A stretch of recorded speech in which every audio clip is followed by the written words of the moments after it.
Sir अभी ये इधर से वेपन खोलेंगी और कम से कम 30 सेकंड के अंदर ये खोल और जोड़ सकती हैं। Detail weapon disassemble.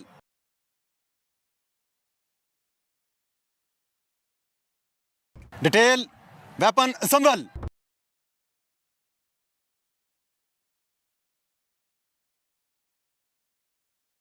मैं चाहूँगा मैं अपनी किसी बहन से सीखूं किस तरह से इसको खोला जाता है। क्या ख्याल है, ये बता सकते हैं? आए आप किसी भी स्टूडेंट से कहें कि हमें ये वेपन जो है बताएं किस तरह से। मैगजीन उतारनी है। ठीक है, इसका क्या तरीका है? ये यहाँ पे इसका से अगर प्रेस करना वो निकल जाएगी। इसके है। बाद इसे पीछे से प्रेस करना है और ऊपर से आराम से खुद उतर जाएगी। बॉडी अपनी कवर है। ठीक है, ये स्प्रिंग है और ये अच्छा ये डिफरेंट लॉक्स लगे होते हैं। ठीक है, ये 5 बड़े हिस्सों में खुल गई है। अब इसको दोबारा अगर असेंबल करें,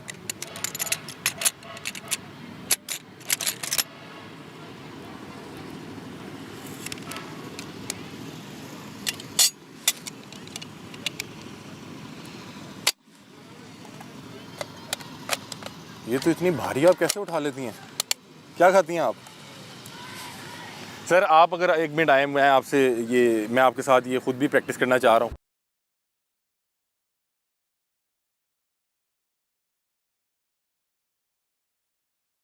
कैरियर ग्रुप इसको बोलते हैं। ये बाहर आ गया। अब इसको दोबारा असेंबल भी कर लेते हैं।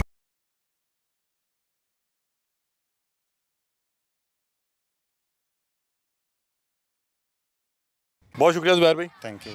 और नाज़रीन आगे चलते हैं। ये था जहाँ पे आप जो क्लैशनकोफ है उसको किस तरह से असेंबल करते हैं, किस तरह से उसको खोलते हैं। हमने भी उसकी प्रैक्टिस की है।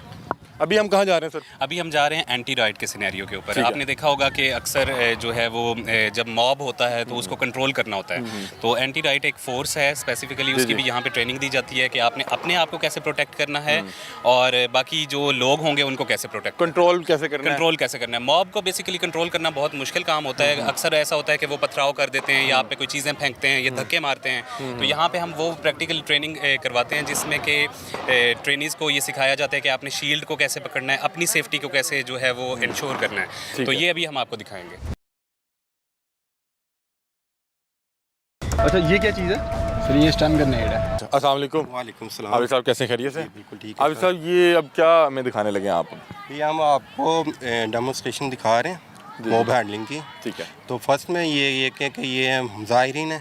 ये एक बिल्डिंग है जिसके आगे हमारी पुलिस का दस्ता खड़ा है। ठीक है। तो ये गुजरने की कोशिश करेंगे। ठीक है। ये मुजाहिरीन गुजरने की कोशिश करेंगे और पुलिस वाले जो लाइन फार्मेशन बना के, जदीद फार्मेशन है, वो बना के इनका रोकेंगे बेसिकली। ठीक है। ये हमारी फार्मेशन बनाने के लिए इस्तेमाल होती है। ठीक है। ये रोबाकोट जैकेट है जो कि हमें पथराव से बचाती है। ठीक है। ये हेलमेट है हमारा। अगर हमारा पत्थर का हो जाता है या बोतलों वगैरह इस्तेमाल करते हैं, मॉब तो वायलेंस हो जाता है, तो उससे हमारे हेड इंजरी से हमें बचाता है। अच्छा ये आप क्या कह रहे थे तीसरी रो में? ये पैटर्न है हमारे पास। ठीक है। पहले वो लाठी चार्ज की शक्ल में होता था। जी। तो ये जदीद है तुर्कश, इसका हम इस्तेमाल करते हैं। जब भी इसका अगर इस्तेमाल आप बेटा दिखाएं, अगर 1 मिनट मैं ये देखना चाह रहा हूँ। ये वो जी वो दिखाते हैं। वो दिखा जी ये आप अगर दिखाएं 1 मिनट। ठीक है। अच्छा कि ये जो पहले वो लाठी चार्ज है और ये ज़रा मेरा ख्याल है कि वो फाइबर टाइप बना हुआ फाइबर टाइप है। ठीक तो है। जब भी हम इस्तेमाल करेंगे तो हम अगर आपने उनको ज़ाहिर बात है कि उसको हाँ, और इनके पास टीयर गैस गन है। ठीक है। तो ये हवा का रुख देख के हम इसका फायर करेंगे मुजाहिरीन को कंट्रोल करने के लिए। ठीक है। अब बाकायदा तौर पे जो इनकी एक्टिविटी है नाज़रीन, ये क्योंकि यहाँ पे मॉक जो है ट्रेनिंग्स करवा रहे हैं और ताकि वही वाइब रहे, वही फील रहे, क्योंकि जब इन्होंने ऑन ग्राउंड जाके मॉब को कंट्रोल करना है तो ज़ाहिर बात है कि इन्हें कुछ ना कुछ उसकी जो है एक्सपर्टीज़ होनी चाहिए। तो यहाँ पे एक ग्रुप है जो मॉब एक्ट करेगा और ये डेमोन्स्ट्रेशन देंगे कि किस तरह से रोकना है, और ये यहाँ पे भी आपको हम ये सारी चीज़ें जो हैं वो दिखाते हैं।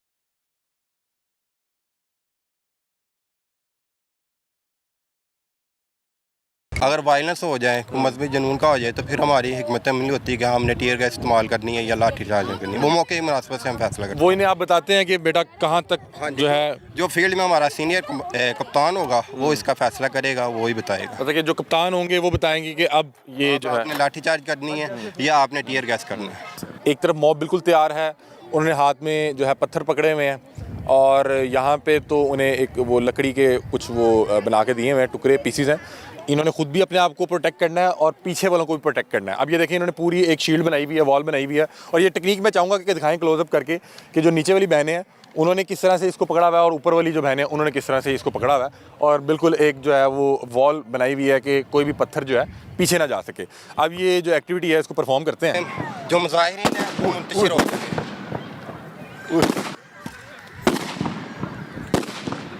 अच्छा, मुझे बताएं कि ये जो अभी हम ट्रेनिंग देख रहे थे, ये पत्थर मार रहे थे और ये धमाका, ये तो डर नहीं लगता आपको?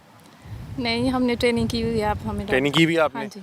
तो कितना अर्सा लगा आपको इस जो फियर से निकलने के लिए? क्योंकि मैं तो ये चला तो मुझे लगा पता था ये चलना है, मैं फिर डर गया। हमने तकरीबन 1 वीक बस लगा, फिर आगे से सही हो यानी कि डिफरेंट इस ट्रेनिंग सेशन में आप कभी ये ट्रेनिंग कर रहे हैं, कभी वेपन की ट्रेनिंग कर रहे हैं जी। मुझे ये बताएं कि ये जो आपने शील्ड पकड़ी हुई है इसका क्या वेट क्या है?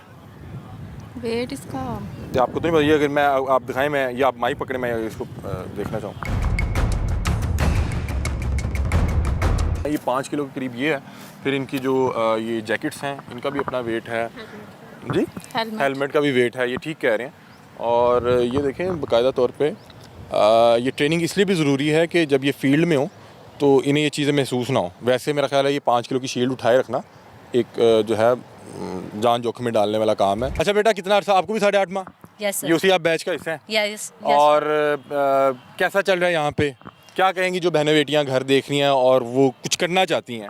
मैं उनको यही कहूँगी कि वो हिम्मत करें, कोशिश करें, और इंशाल्लाह वो भी इस मुकाम पे खड़ी होंगी। और मैं तो चाहती हूँ कि हर बेटी निकले बाहर और कुछ ना कुछ बन के दिखाए, मामा बाबा का सहारा बने, और अपने बहन भाइयों को भी यही कहूँगी मैं कि आप मुझे बताएं कि आप कौन से इलाके से हैं? मैं सियालकोट से। सियालकोट से। और किन मुश्किलात का सामना करना पड़ा आपको यहाँ पे पहुँचने के लिए? यहाँ पे पहुँचने के लिए बहुत ज़्यादा मुश्किलात का सामना करना पड़ा। हमारा मेडिकली बहुत मुश्किल था, रनिंग बहुत टफ़ थी हमारी।